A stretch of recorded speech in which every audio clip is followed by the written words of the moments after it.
চলে এলাম আরও একটা নতুন রেসিপি নিয়ে।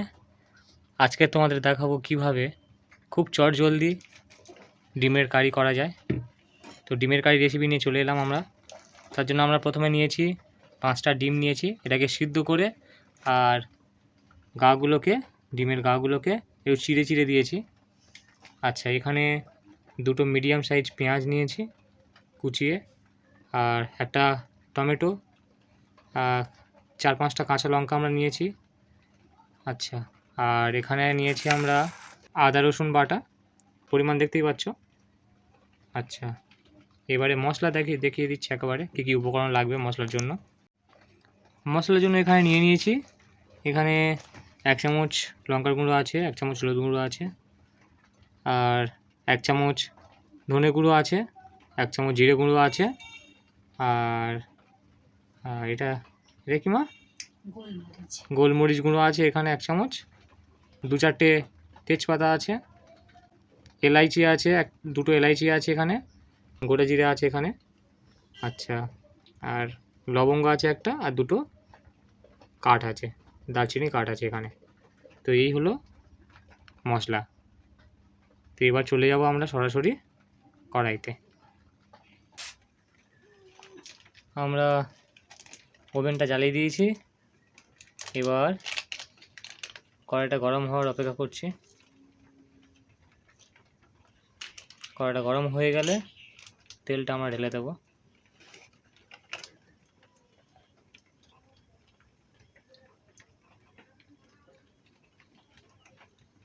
কড়াইতে তেল দিয়ে দিয়েছি, এবার তেলটা গরম হবে।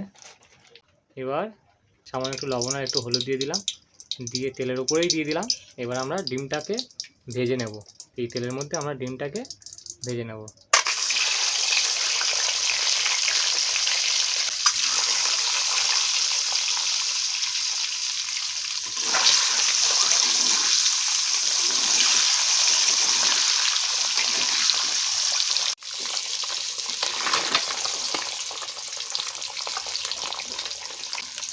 ব্যাস, এরকম লাল লাল হয়ে গেলে আমরা তুলে নেব। ডিমের গাটা এরকম লাল লাল মতো ভাজা হয়ে গেলে আমরা ডিমগুলোকে তুলে নেব।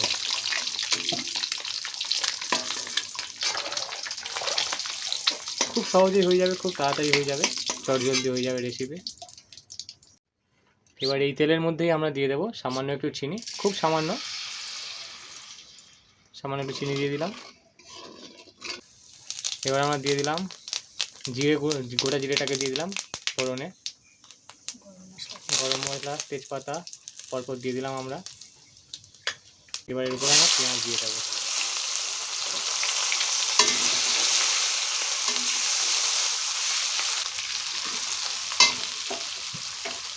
লাল লাল করে আমরা ভেজে নেব ভালো করে। এরকম লাল লাল যখন ভাজা হয়ে যাবে, এবার আমরা দিয়ে দেবো টমেটো আর কাঁচা লঙ্কাটা আমরা দিয়ে দেবো। টমেটোটা গলা পর্যন্ত অপেক্ষা করবো আমরা।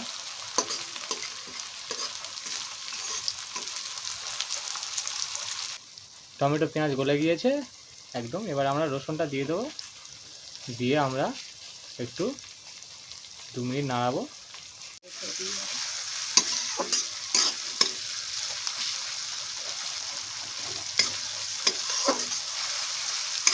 আদা বাটাটাকে দিয়ে দিলাম।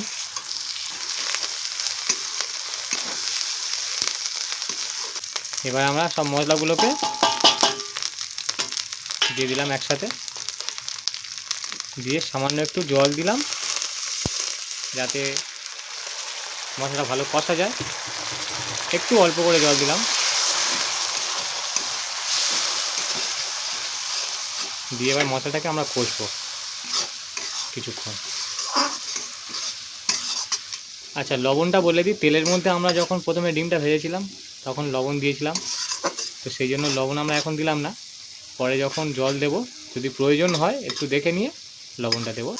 খুব সুন্দর তেল ছেড়েছে মশলা থেকে, কালারটাও খুব সুন্দর হয়েছে। আমরা কিছুক্ষণ 2 থেকে 3 মিনিট আমরা এইভাবে কষবো মশলাটাকে। ব্যাস, মশলা কষা রেডি। মশলা তো কমপ্লিট হয়ে গেছে, খুব সুন্দর তেল ছেড়ে দিয়েছে। আমরা এটা 2 থেকে 3 মিনিট ভালো করে কষলাম। এবার এর মধ্যে আমরা জলটা দিয়ে দেব।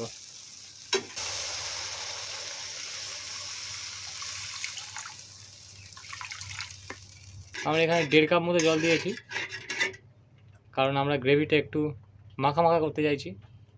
জলটা ফুটবে, আমরা এটাকে 2 মিনিট মতো চাপা দিয়ে রেখে দেব। 2 মিনিট পরে আমরা খুলে নিয়ে ঢাকনা খুলে আমরা ডিমগুলোকে এর মধ্যে দিয়ে দেবো। গ্রেভিটা খুব সুন্দর হয়েছে। ডিমগুলোকে এর মধ্যে দিয়ে দেবো। ডিমের মধ্যে গ্রেভিটা চলে যাবে। এবার একবার লবণটা চেক করে নেব।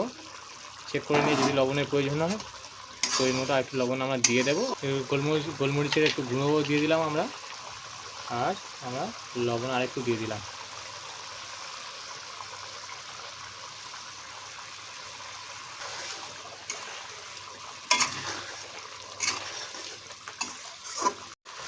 ব্যাস, আরও আমরা 1 মিনিট মতো রাখলাম ডিমটা দিয়ে। আমাদের ডিমের কারি হয়ে গেছে। এবারে আমরা এটাকে নামিয়ে নেব।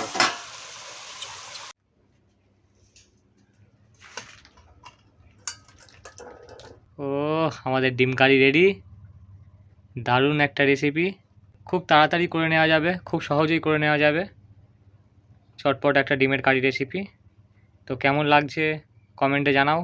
তোমরাও করো, রেসিপিটা ট্রাই করো। আর ভালো লাগলে লাইক, কমেন্ট অ্যান্ড সাবস্ক্রাইব করে দাও চ্যানেলটাকে। দেখা হচ্ছে পরের ভিডিওতে।